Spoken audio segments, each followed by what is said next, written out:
हमने लो voting percentage के कारणों को जानने की कोशिश में अपना पूरा हफ्ता लगाया है और चुनावी विश्लेषण में जो एक बात प्रमुख रूप से उभर कर सामने आई है वो है पुलिस और दूसरे डिपार्टमेंट्स में आम आदमी के प्रति बेरुखी, आम आदमी की शिकायत का सुनवाई ना होना और अधिकारियों का आम आदमी की शिकायतों पर पलायनवादी दृष्टिकोण।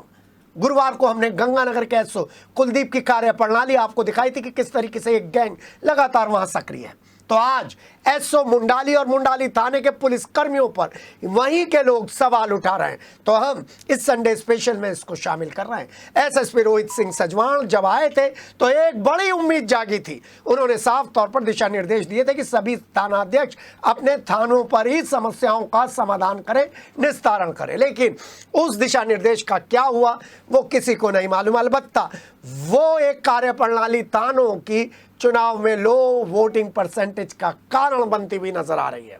तो ऐसे में जब समस्याओं का समाधान नहीं होता है तो एसएसपी ऑफिस पर भी सुनवाई के लिए लोग पहुंचते हैं और एसएसपी ऑफिस पर भी तभी सुनवाई होती है जब लखनऊ से फोन घनघना उठते हैं।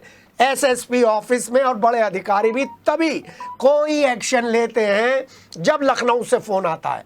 ये हम दावे के साथ कह रहे हैं। लेकिन अब जो हम तस्वीर दिखा रहे हैं इनमें पिटने वाला युवक एक मीडिया हाउस में काम करता है, लेकिन मुंडाली थाना अध्यक्ष को ना तो ये तस्वीरें ही विचलित करती हैं, ना शिकायत की जो इम्पोर्टेंस है उन्हें मालूम है और ना ही इस बात से उन पर कोई फर्क पड़ता है कि शिकायतकर्ता मजलूम है और मीडिया हाउस में है। जी हाँ, क्योंकि ये एसओ मुंडाली कुछ अलग ही लेवल पर काम करते हैं। एस विद्यात कमलेश बहादुर के आदेश के बावजूद डायल 112 पर रिपोर्ट दर्ज कराने के बावजूद एसओ मुंडाली कार्रवाई के नाम पर सिर्फ और सिर्फ खाना पूर्ति करते हुए नजर आते हैं और इसी वजह से लोगों का पुलिस से विश्वास उठता जा रहा है।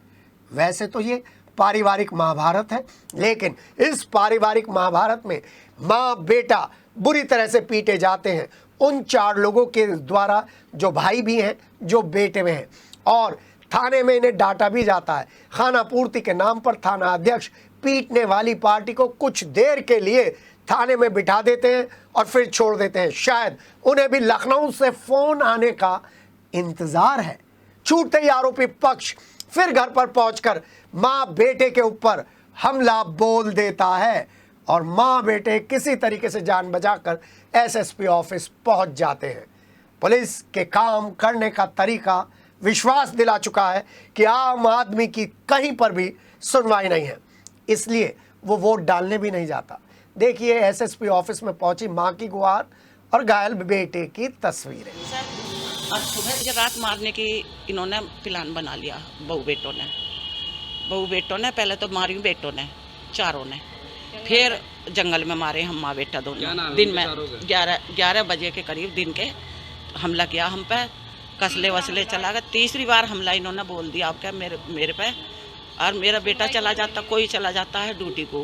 पहला मनोज है, फिर सचिन धर्मेंद्र है, फिर मनोज है और फिर कपिल है। वो आंखों का अंधा, वो धमकी देता, चक्कू लेकर भी चढ़ गाजी रात मेरी लड़की पे, छोटी लड़की ने बोल दिया थोड़ा सा मेरी मम्मी को ऐसा कैसे कह रहे हो, और उनकी वाइफों ने इतना मुझे करा, घर से निकाल कर गेट मार लिया जी, और गंदी संदी मुझे इतनी बकी कि मैं नहीं बोली बिल्कुल भी। किसी थाने वालों ने दाब दिया, मेरा कुछ नहीं करा। सोची गई तो पागल फिर है वैसे ही।